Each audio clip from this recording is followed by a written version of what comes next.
milagre, então, era um sinal de quê? Esse milagre, em primeiro lugar, era um sinal de que Jesus não era uma pessoa comum. Ele não era uma pessoa comum, ele não era apenas um convidado entre outros. E também que ele era mais do que um mágico ou um encantador. Esse sinal apontava para o fato de que Jesus tinha poderes similares ao poder de Deus, de criar e transformar elementos. E com isso apontava para Jesus como o Messias, o Filho de Deus, aguardado pelos judeus, que ele era o Deus criador e que provê as necessidades do seu povo.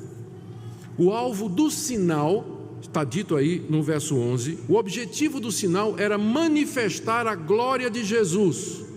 Até aqui essa glória estava encoberta, mas agora esse primeiro sinal manifesta a sua glória. No Antigo Testamento, os sinais e prodígios feitos por Deus são chamados de manifestações da sua glória. Vários dos salmos, por exemplo, diz que Deus mostrou a sua glória no Mar Vermelho, Deus mostrou a sua glória no Egito. Mostrar quem ele é, o seu poder e a sua majestade, é a mesma expressão aqui. Com esse sinal, Jesus manifestou a sua glória. Quem ele é Deus.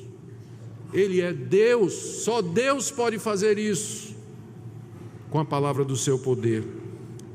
E o segundo objetivo do milagre, diz aí o verso, era levar os discípulos a crer nele.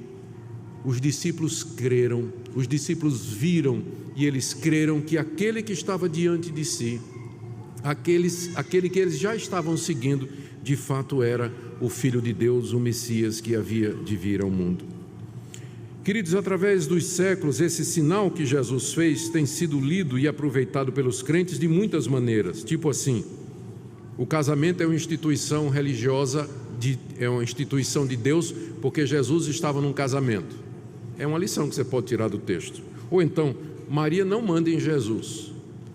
Essa é outra lição que você pode tirar do texto. Terceiro, que Deus se preocupa com os pobres. Também, você pode tirar isso do texto. Ou então, eu já vi mensagem dizendo assim: esse texto nos ensina como orar. Chegar para Jesus, é o que Maria fez. Maria foi uma oração. Chegou para Jesus e trouxe a necessidade. Eles não têm vinho, isso é oração. A gente aprende que orar é isso, é chegar diante de Deus e dizer: olha, as pessoas precisam disso ou daquilo. Ou então uma lição muito importante que é sempre tirada desse texto é que Deus muda as pessoas. Assim como Jesus mudou água em vinho, Ele pode mudar uma pessoa ruim numa pessoa boa. Eu já vi todo tipo de aplicação desse texto, mas o ponto desse texto não é nenhuma dessas coisas, embora você possa usar para isso. Mas o ponto desse texto é mostrar a glória de Cristo, que Ele é Deus, que Ele é o Criador, o Senhor de todas as coisas. E o alvo desse texto e dos demais sinais do Evangelho de João é nos convidar a crer em Jesus Cristo, crer nele como sendo o Filho de Deus. E a grande questão agora é: o que é que nós vamos fazer diante desse relato? Qual é a sua posição? Muita gente, como eu disse, não crê que essas coisas podiam ter acontecido. Mas se nós cremos, se você crê de todo o coração que um dia Jesus de Nazaré, numa festa, Ele transformou água em vinho pelo poder da sua palavra, a consequência é que você tem que admitir que Ele é Deus. Ele não é um enganador, um manipulador ou apenas um homem bom, mas é o próprio Deus entre nós.